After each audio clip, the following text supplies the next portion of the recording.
Big story going into the last fight was the physical transformation, the strength and conditioning work you were doing. Can you give us an update on that? Is there more mass, leaner? What's going on with the physical shape like? Well, I'm getting stronger in every workout.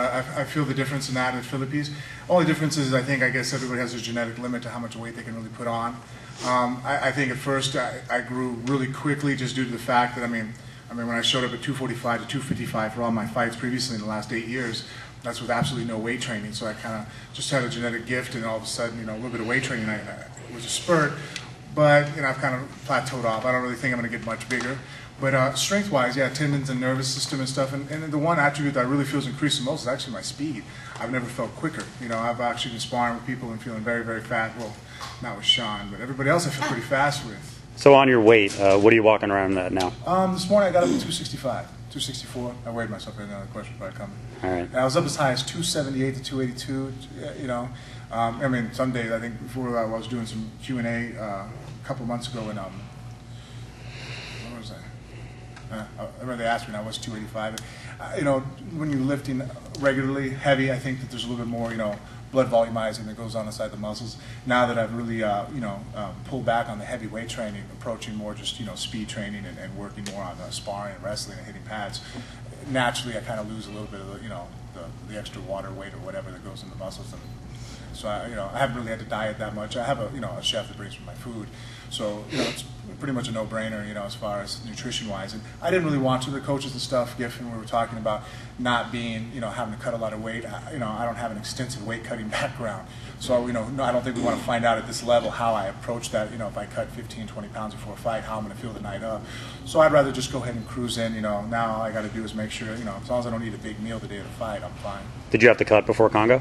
Yeah, I showed up that week about 272, 271, and again, I even ate dinner the night before. Just Richie and we hit pads that morning. Broke a sweat. I didn't get to drink any water before the weigh-in. After I wake up at 11, weighed in at 4, and I was 264, 263 and a half or something. So have you come to grips mentally with? You described it earlier, but with the fact that you're not going to be 280, you're not going to be 285, because that seemed to be a big focus right after Lesnar. Like, I have to get bigger. Yeah, I think that I was obsessed with it at first, but then being around people that are very intelligent when it comes to strength training, like Mark Philippi, I've realized that strength doesn't always necessarily mean size. At the same time, you can be very strong and increasing that strength. And also, I think that also mentally I had to come to grips with the fact that it wasn't just all strength that Lesnar beat me out on the ground. I think that was an early excuse and a mental weakness on my part that I had to break down. There was some technical aspects I had issues with. And, it was kind of a cop-out for me to sit there and say, oh, it's just because he was way strong. just because he laid on me. Those are contributing factors, but then I wouldn't improve as a fighter if I just was blinded by that and my own ego to say, well, no, it wasn't, it had nothing to do with technique.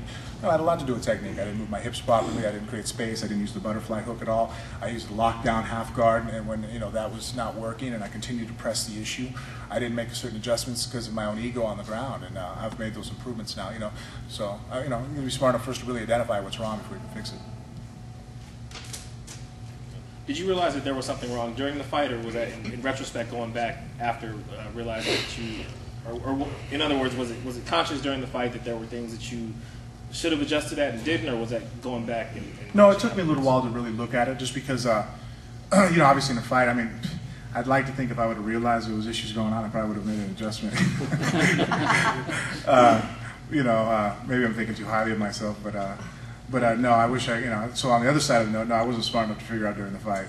I had to look back and look at tape, and actually even people around me sitting there going, Robert Drysdale breaking down, you didn't do this, you didn't do this. Ricky Lindell, showing me stuff. Even just as recently as, having Mike Whitehead come in here and simple things like, instead of me trying to move somebody else, moving my own self out from underneath them, certain principles that are just real basic fundamentals that I, through my own success, probably, strayed away from. In terms of the new power that you have developed?